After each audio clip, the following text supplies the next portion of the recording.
माझे नाव तनुजा रामदास काळे, इयत्ता 8वीची विद्यार्थिनी. विद्यार्थी व विद्यार्थिनींनो, ज्यांच्या कार्यकर्तृत्वामुळे आपण येथे शिक्षण घेत आहोत, असे शिक्षण महर्षी, गोरगरिबांचे कैवारी, दलितांचे उद्धारक आणि सर्वसामान्यांचे नेते म्हणजेच कॉम्रेड आबासाहेब कान्होजी काकडे यांच्या जयंती दिनानिमित्त अल्पसे स्मरण. महाराष्ट्रातील अहमदनगर जिल्ह्यातील शेवगाव तालुक्यातील मंगरुळ या छोट्याशा खेडेगावामध्ये 25 जून 1919 रोजी कान्होजी पाटलांना मुलगा झाला. मुलाला पाहताच कान्होजींना आपली आई भानुबाईची आठवण झाली. कारण मुलगा पाटलांच्या आईच्या बऱ्याचशा खुणा घेऊन जन्माला आला होता, म्हणून पाटलांनी आपल्या मुलाचे नामकरण भागुजी असे केले.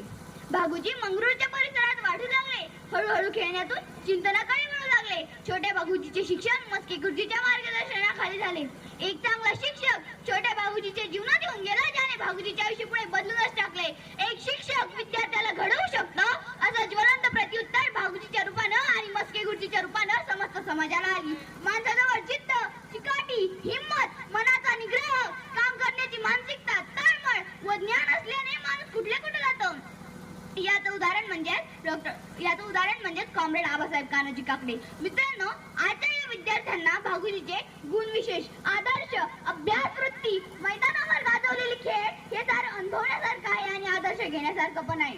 आपल्या पालकांनी आपल्याला ज्या हेतून शिक्षणासाठी पाठवले आहे ती जाणीव भागुजींनी आपल्या मनात बिंबवली होती. कुठल्याही शहरी मोहात न पडता जिद्दीने वाटचाल केलेली दिसून येते. साधी राहणी व उच्च विचारसरणी हे भागुजींनी आपल्या स्वभावाचं वैशिष्ट्य बनवलं होतं. टिकाऊपणापेक्षा नेहमी विचारी तथा चिंतनशील असणं हे भागुजींनी आपल्या स्वभावाचं विशेष बनवलं होतं. हे त्यांचे विशेष आहे. पुढे इंटरराष्ट्रीय परीक्षेनंतर त्यांनी शिक्षणासाठी थेट कोल्हापूर गाठलं. त्यांनी शिक्षणासाठी पुण्यापेक्षा कोल्हापूर का गाठलं याची 2 कारणे शोधली गेली. एक तर कोल्हापूर हे वैचारिक परिवर्तनाचं मुख्याचं ठिकाण होतं आणि शिवाय कुस्तीचं माहेरघर समजलं जाणारं कोल्हापूर त्यांना भावलं. म्हणूनच अभ्यासाच्या छंदाबरोबर कुस्तीच्या मैदानासाठी त्यांनी कोल्हापूर निवडलं. पुढे 1944 साली त्यांनी कायद्याची उच्च श्रेणीत पदवी घेतली व शेवगाव पातळी तालुक्यात वकिली सुरू केली. आबासाहेबांनी वकिली पैशासाठी नाही तर गोरगरिबांना न्याय मिळावा म्हणून सुरू केली. आपल्याकडे येणारा प्रत्येक पक्ष गरीब असो की श्रीमंत हे त्यांनी कधीही पाहिलं नाही. केवळ वकिली हा व्यवसाय करणारे आबासाहेब कसले. महात्मा गांधी, विनोबा भावे, संत गाडगे बाबा, महात्मा फुले या सर्वांच्या विचारांचा व कार्यांचा त्यांच्यावर विलक्षण प्रभाव होता. पण मागासलेपणा शिक्षणाची अनावस्था, गैरसोय यामुळे त्यांच्या सुधारणावादी मनाने त्यांना गप्प बसू दिलं नाही. शिक्षणाशिवाय परिवर्तन होऊच शकत नाही हे त्यांनी ओळखले. आजची समाज व्यवस्था शिक्षणाने तरी कुठे स्थिरावेल.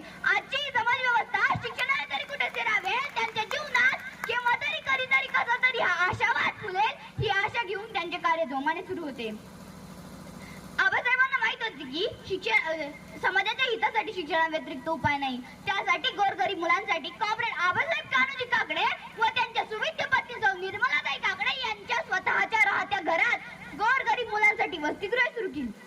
वय का उमेदीच्या काळात का भरभराटीच्या काळात आपले कार्य संपले म्हणजे आपला अवतार संपला. माणसातून देव माणसं जन्माला येतात व आपले कार्य संपतात आपला अवतार संपवून निघून जातात. त्यांनाही सुखाचं काहीच वाटत नसतं. पण साहेब तशा अवतारापैकी एक होते. सर्वसामान्याच्या सुखाची स्वप्ने घेऊन